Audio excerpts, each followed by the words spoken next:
दोस्तों बेसन की रोटी से आप अपने शत्रु का नाश कर सकते हैं, क्योंकि रोटी का जो कमाल है वो ऐसा है कि यदि बेसन की रोटी आपने इस जगह पर डाल दी, यानी कि बेसन की रोटी के 4 टुकड़े करके आपने 4 कोनों पर डाल दिए इस जगह पर, तो आपके दुश्मन जितने भी दुश्मन हैं उनके सबके 4 टुकड़े जाएंगे और दुश्मन जो है पूरी तरह से नेस्तनाबूद हो जाएंगे। तो दोस्तों किस तरह से उपाय को करना है, कैसे इस उपाय को करना है, किस दिन करना है, पूरा प्रोसेस इस वीडियो में बताने जा रहा हूं, इसलिए वीडियो को अंत तक लास्ट तक जरूर देखना। साथ ही में दोस्तों कमेंट बॉक्स में हर हर महादेव जरूर लिखना।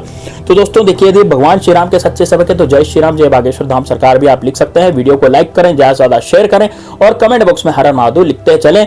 लाइक में कंजूसी बिल्कुल भी ना करें। तो दोस्तों देखिए, सबसे पहले आपको क्या करना है, आपको बनानी है दोस्तों रोटी बेसन की, है ना। ये उपाय का जो दिन है वो दिन है दोस्तों, या तो मंगलवार के दिन करें या शनिवार के दिन करें या गुरुवार के दिन करें या शुक्रवार के दिन करें, ठीक है। रविवार के दिन भी उपाय हो पाता है, क्योंकि रविवार के दिन जो होता है लोगों की छुट्टी होती है, तो उस दिन आराम से तसल्ली से आप इस उपाय को कर सकते हैं, ठीक है ना। ऐसा नहीं है कि भाई आप इसको रविवार के दिन नहीं कर सकते, क्योंकि ये उपाय दरअसल ज्यादातर रविवार के दिन ही किया जाता है, इसलिए आप रविवार के दिन भी इस तरह से इस उपाय को कर सकते हैं। इसलिए कॉपी पेन डायरी लेकर के बैठ जाइए ताकि मैं इस उपाय को आपको लिखा दूं। इसमें एक मंत्र भी है, वो मंत्र भी आपको बोलना है और उसके बाद उस रोटी के आपको 4 टुकड़े करने हैं बना करके।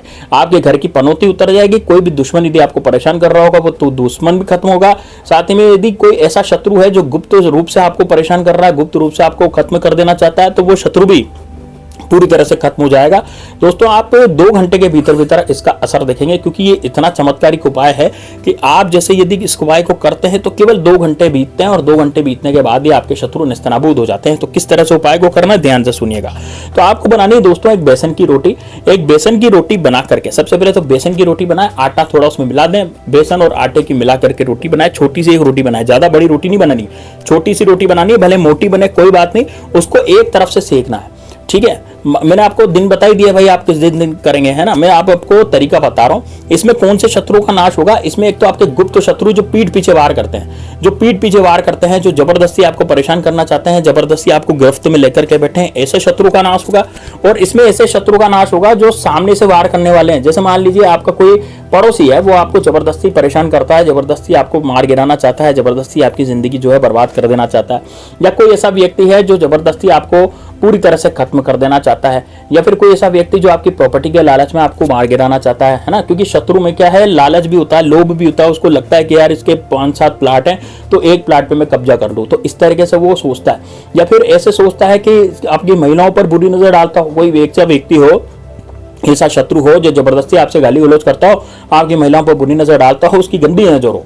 या फिर ऐसा हो कि आप पर झूठे कोर्ट कचहरी के केस में आप पर मुकदमा चला दिया हो और आपको फंसा दिया हो और आपकी प्रॉपर्टी पर कब्जा करके वो बैठ गया हो, है ना। या फिर आपको जबरदस्ती धमकियां दे रहा हो कि तेरा ये कर दूंगा, वो कर दूंगा, ऐसा हो जाएगा, वैसा हो जाएगा, इस तरह से वो सोचता है या इस तरह से आपसे बातें करता है। या फिर और व्यक्तियों को, जैसे मान लीजिए आप कहीं दुकान पर बैठे हैं, अपने आराम से काम कर रहे हैं, व्यवसाय कर रहे हैं, और व्यवसाय भी आपकी दुकान जो उसने बंधवा दी है, इस कारण से आपकी व्यवसाय में आपके ग्राहक नहीं आ रहे दुकान पर। अब ग्राहक नहीं आ रहे, इस कारण से क्या हो रहा है कि आपका खर्चा चलना मुश्किल हो गया, क्योंकि उसमें कमाई नहीं हो रही, और कमाई नहीं हो रही इस कारण से क्या हो रहा है कि आपको घाटा लग रहा है। तो दोस्तों यदि वो दुश्मन ने आपकी दुकान बंधवाई है, यदि उसने कुछ करवाया है, तो निश्चित रूप से इस टोटके से आपकी दुकान जो है वो खुल जाती है। या फिर आप कहीं नौकरी पर जाते हैं तो नौकरी पर भी क्या हमारे दुश्मन पीछे पड़ जाते हैं, बॉस के खिलाफ, बॉस को आपके खिलाफ भड़का देते हैं कुछ लोग जो वहां ऑफिस में होते हैं, जिसके कारण क्या होता है, बॉस भड़क जाता है, और बॉस भड़कने के कारण आपसे गाली गलौज करने लग जाता है, या फिर हो सकता है आपसे मनमुटाव करे और आपको नौकरी से भी निकाल दे। या फिर ऐसा हो जाता है कितनी बार, जैसा कोई शत्रु ऐसा है जो दूर का शत्रु है, आपके घर परिवार में, रिश्तेदार में कोई ऐसा शत्रु है जो दूर रहता है और आपसे जलता आपकी तरक्की से। तो जलने के कारण, जैसे मान लीजिए आप कोई गाड़ी लिया, कार लिया, या फिर आपका बंगला वगैरह हो गया, या फिर आपने मकान खरीद लिया, तो वो शत्रु जो आपसे जलेगा वो दूर रहेगा ना, दूर रहकर भी जलेगा, वो आप पर किया करा देगा, तांत्रिक दौरा, कुछ कच्चे कलवे वगैरह साथ देगा, जिसके कारण क्या होगा कि आपको रात में नींद नहीं आएगी, आपके घर परिवार के सदस्य एकदम से लड़ाई झगड़े करने लग जाएंगे, या आपके घर परिवार के सदस्य एकदम से बीमार पड़ जाएंगे, जिनको लेकर के आपको एकदम से अस्पताल भागना पड़ेगा। तो दोस्तों इस तरह की कंडीशन यदि आपके साथ भी हो रही है और आपके साथ भी यदि बुरा होता जा रहा है और आपको नहीं पता कि यार ये बुरा कौन कर रहा है, तो निश्चित रूप से दोस्तों ये गुप्त शत्रु का काम है। और यदि सामने से आकर के भी कोई शत्रु यदि वार करता है, तब भी इस टोटके में उसका चमत्कार है। तो दोस्तों देखिए, सबसे पहले आपको क्या करना है, बेसन की रोटी बनानी है। मैंने आपसे कहा कि छोटी सी रोटी बनाया उसमें थोड़ा सा आटा भी मिलाएंगे और बेसन की रोटी बना करके उस पर सरसों का तेल लगाएंगे। लेकिन दोस्तों बेसन की रोटी ऐसे बनाएं कि एक तरफ से उसको सेकें, दूसरी तरफ से मत सेकें, यानी कि आधी कच्ची आधी पक्की रोटी जो होती है वो आप बना लें। अब दोस्तों उस पर सरसों का तेल लगा करके आपको नमक लगा देना है। नमक लगाने के बाद अब क्या करना है, आपको यह मंत्र बोलना है। यह मंत्र आपको कितनी बार बोलना है, 4 बार बोलना है। मंत्र मैं आपको बताने जा रहा हूं, ये मैं लिख भी दूंगा यहाँ पर स्क्रीन पर आपको दिख जाएगा। मंत्र को नोट कर लीजिएगा, कॉपी में ध्यान से सुनिएगा इसको। ओम पंच पिंडाय सहस्त्र देवाय सर्व पितृदेव सर्वदेव सर्वकुल देव सर्वपिंड प्रदक्षम सर्वदोष नाशम। दोस्तों ये मंत्र थोड़ा लंबा है, लेकिन ये आप है ना स्क्रीन को पोज करके, यानी कि मेरा जो ये वीडियो चल रहा है ना, इसको पोज करके आप इसको रोक करके और आप इसको कॉपी पेन डायरी से, इसको पेन से डायरी वगैरह में या कहीं भी आप लिख लें, ताकि आपको यह मंत्र जो है जब आप रोटी बना ले तो उसके बाद इसको पढ़ने में आपको आसानी रहेगी। ठीक है, अब आपने यह मंत्र पढ़ लिया। कितनी बार पढ़ेंगे इस मंत्र को, 4 बार पढ़ेंगे। मैं एक बार फिर से आपको बोल देता हूं। ओम पंच पिंडाय सहस्त्र देवाय सर्व पितृदेव सर्वदेव सर्वकुल देव सर्वपिंड प्रदक्षम सर्वदोष नाशम। इस तरह से आपको यह मंत्र पढ़ना है। ठीक है, बहुत आसान मंत्र है, बोलने में भी आसान रहेगा, बस आप लिख लीजिए ताकि आपको याद हो जाए। याद भी नहीं हो तब भी आप देख देख के भी इसको बोल सकते हैं।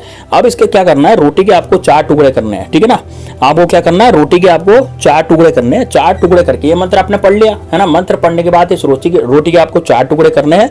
और रोटी के 4 टुकड़े करने के बाद, जैसे 4 टुकड़े इसके रोटी के हो जाएंगे, उसके बाद कोई भी कॉलोनी जहां पर आप रहते हैं, कोई भी गांव जहां पर आप रहते हैं, कोई भी शहर जहां पर आप रहते हैं, कोई जैसे छोटा सा गांव होता है, तो छोटे से गांव में तो ज्यादा बड़ा गांव नहीं है, मान लीजिए आपका तो छोटा गांव है, तो वहां पर आप चारों गांव के चारों कोनों में इसको डाल के आ सकते हैं आसानी से। मोटरसाइकिल पे जाएं, बाइक पे जाएं या साइकिल से जाएं और डाल के आ जाएं, है ना। और ये आपको उपाय कब करना है, बस सुबह करना 10-11 बजे, है ना। सुबह 10-11 बजे इस उपाय को करना है। मैंने आपसे क्या कहा है, संडे के रोज भी इसको उपाय को कर सकते हैं।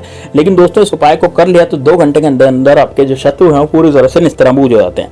लेकिन यदि मान लीजिए आप कहीं ऐसे बड़े शहर में रहते हैं, जैसे दिल्ली में, मुंबई में, कलकत्ता में, है ना, कोई आपका शहर बहुत बड़ा है, जयपुर, कोटा, इस तरह के शहर आपके हैं, तो अब बड़े बड़े शहरों में क्या होता है दोस्तों, कॉलोनियां होती है छोटी छोटी। जैसे आपका कोई बड़ा शहर है और वहां पर आप किसी कॉलोनी में रहते हैं, तो उस कॉलोनी का एरिया देख लीजिए कि उस कॉलोनी के चारों खूंट कौन कौन से हैं, चारों चौकले कौन कौन से हैं, चारों जो कोने हैं कॉलोनी के कौन कौन से हैं। बस उन चारों कोनों पर आपको बिना कहे रोटी डाल के आनी है, 4 टुकड़े। लेकिन दोस्तों ध्यान रहे, जब आप ये रोटी डाल रहे होंगे तो आपको किसी से बातचीत नहीं करनी। यदि फोन भी आता है तो फोन नहीं उठाना और आपको पीछे मुड़ करके भी नहीं देखना। जब चौथा टुकड़ा आप डाल करके वापस घर पर आए तो पीछे मुड़ के बिल्कुल नहीं देखें और बस टुकड़ा डाल करके आपको वहां से निकल लेना है और अपने घर पे आ जाना है ना। अपने घर पे आने के बाद आपको किसी से इस उपाय के बारे में कोई बातचीत नहीं करनी, किसी से कोई कुछ नहीं बोलना, बस केवल मात्र आकर के हाथ मुंह धो लो और अपना काम में लग जाना है।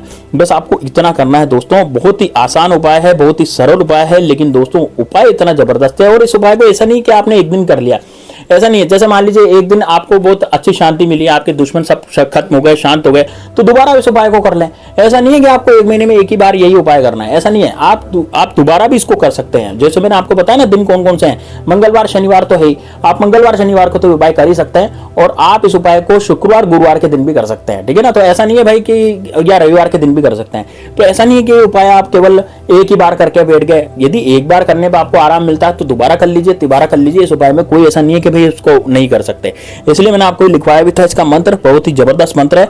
तो दोस्तों उपाय अच्छा लगा हो तो वीडियो को लाइक जरूर करना, साथ ही में दोस्तों कमेंट बॉक्स में हर हर महादेव जरूर लिखना, ज्यादा से ज्यादा इस वीडियो को शेयर करना, ज्यादा से ज्यादा लाइक करना, ताकि ज्यादा से ज्यादा लोग इसको फॉलो कर सकें, उपाय को कर सकें और आपको पुण्य फल मिल सके। तो दोस्तों मिलते हैं नेक्स्ट वीडियो में, तब तक के लिए जय श्री राम, जय बागेश्वर धाम।